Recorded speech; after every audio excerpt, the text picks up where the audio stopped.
In today's video, I'm going to teach you how to get one video to automatically start after another in PowerPoint. This is a great time-saving feature, particularly if you're looking to create a seamless presentation experience with back-to-back multimedia clips. So let's dive in and walk through the steps together. First, you'll want to open PowerPoint on your computer. Once it's open, navigate to your specific PowerPoint presentation that contains the videos you're planning to work with. Now identify and click on your first video. It's important to ensure you've selected the correct video as we're about to set up an automatic sequence for them. Next, play this first video until it reaches the very last second and make sure you pause it at this precise moment. This is crucial because you will be using this point to trigger the subsequent video, ensuring that your presentation transitions smoothly. After pausing the video, you'll need to head over to the Playback tab.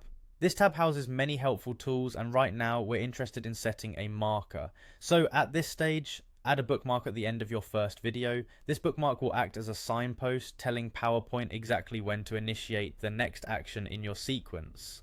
Now that you've set the bookmark, click on your second video.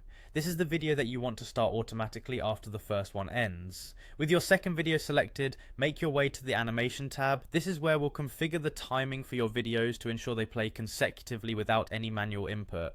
Within the animation tab, locate and click on the option marked trigger. This will open up a drop-down menu presenting you with a few choices. From these selections, choose on bookmark.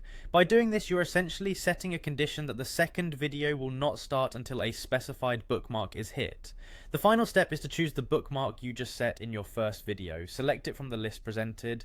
By doing so, you're locking in the sequence, telling PowerPoint precisely when to transition from video 1 to video 2. And there you have it, a seamless transition between two videos in your PowerPoint presentation. By following these steps, you now have your presentation set up to automatically play one video right after the other without any interruptions or manual clicks. This can significantly enhance your presentation by keeping the flow smooth and professional. I hope you found these instructions clear and easy to follow. Thank you for tuning in, and happy presenting.